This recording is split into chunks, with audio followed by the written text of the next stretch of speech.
There is a new place to hang out on Milwaukee's North Side. It's the brand new Martin Luther King branch of the Milwaukee Public Library. If your version of a library is somewhere a little stuffy with old books where you must be quiet, you will really be surprised when you visit the new MLK branch. Here to tell us more about the branch is Joan Johnson. She is the library director for the City of Milwaukee Public Library. Thank you so much for being with us. Good morning, Denise, and thank you so much for having me. And yes, we have been very pleased with the outcome of this latest project. We worked with architects Moody Nolan out of Chicago, the nation's largest African American owned and operated architectural firm. And they have done award-winning Martin Luther King Jr. branches in the past. And I believe this one will also be an award-winning branch as well. And so when people come to visit us, it's you're going to know that it's an homage to Martin Luther King Jr. before you even get to the building. You can see from a half a block away that King is being honored. We have some beautiful art. A large photo image is visible from a half a block away on one of the window walls.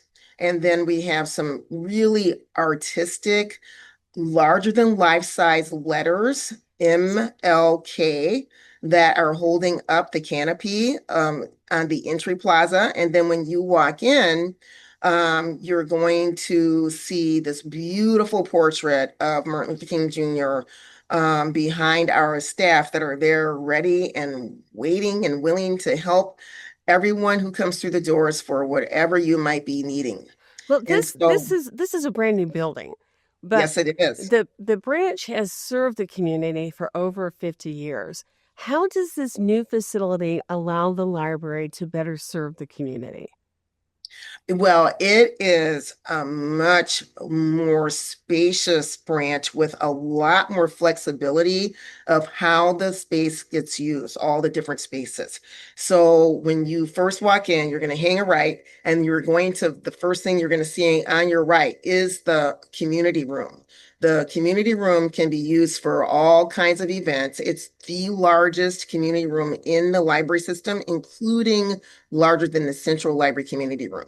So it's going to be a wonderful place for gatherings of all kinds, whether it's listening sessions or town halls for our elected officials, or performances by arts groups and dance groups, or a cooking demonstration by our culinary kitchen program coordinator, which we did all of those things, actually, almost all of those things on opening day. And there's going to be a listening session coming up later in October.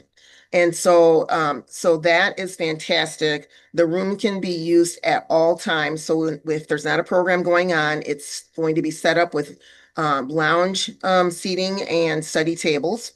And then as you're walking through the space, you're going to see the staff on the left ready to help.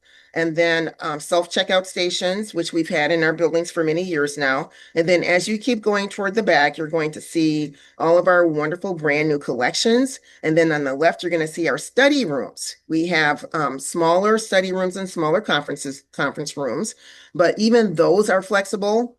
We can create 3 study rooms, or we can have 2 larger conference rooms. And so depending on how many people are in your group, we can adjust more easily and have people customize the spaces that they need to use. And then beyond that is the makerspace and the teen lounge area and teen gaming area on the left side. The makerspace now is the 4th makerspace in the library system. And we have our wonderful staff who are leading those makerspace activities and teaching our patrons how to use all of the fantastic equipment in the makerspaces. In this one, we have the 3D printer. We have a pop-up recording studio for people who want to create their own content. We have video cameras and a green screen. So we are really encouraging people to use these maker spaces to create their own content. And the theme at King is amplify. because King was all about making sure the people's voices are heard. And we want people to have a way to make their own voices heard. And so we are providing the resources and equipment and supplies that people need to do that. Um, And yes. when we look at the at what is in there now, Mhm. all the different new incredible programming that is there, that really came from what the community told you it wanted. Yes, we had, with as with all of our projects, we have a community engagement process, and we listen to our patrons when they share with us what they would like to see.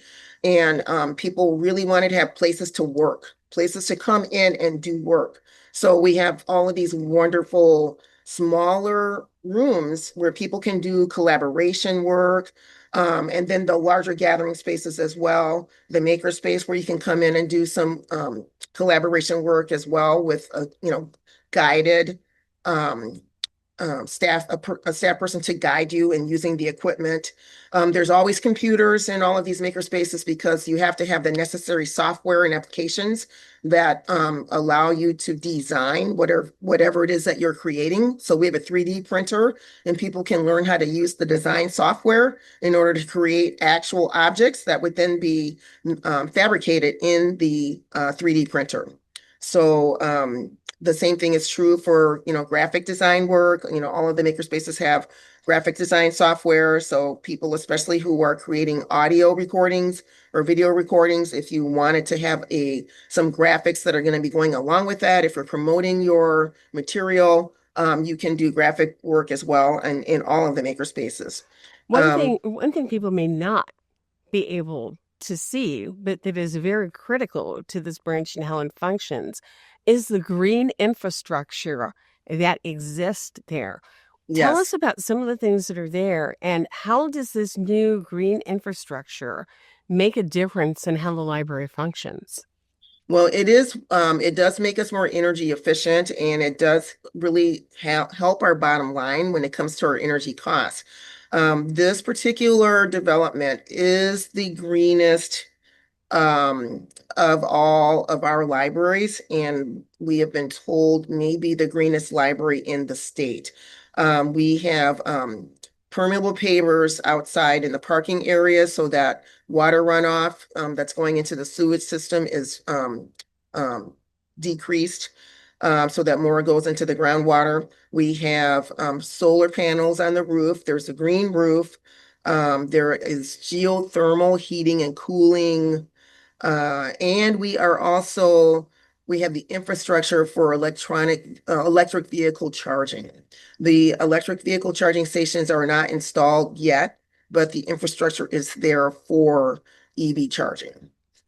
This particular branch is also utilizing a mechanism, a plan that you have used for the other branches. And that really is a public private partnership that includes either retail space or, in this case, also includes housing.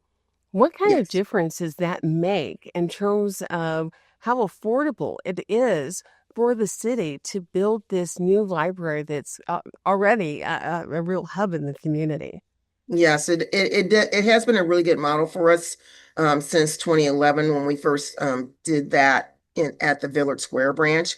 So we do have apartments above, and then the developer was actually able to get control of the lots on the entire block between Locust and Chambers.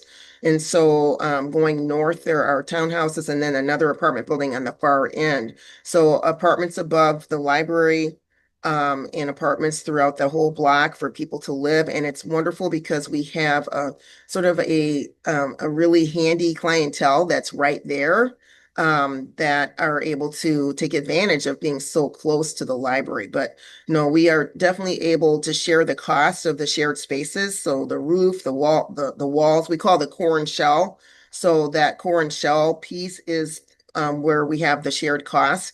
And it really does make it more affordable for rather than a standalone building. Well, It is an incredible building. Even just driving past it, you just feel a certain kind of energy that's so great for the community. Thank you so much for the update, Joan, and we hope everybody checks out the new MLK branch soon.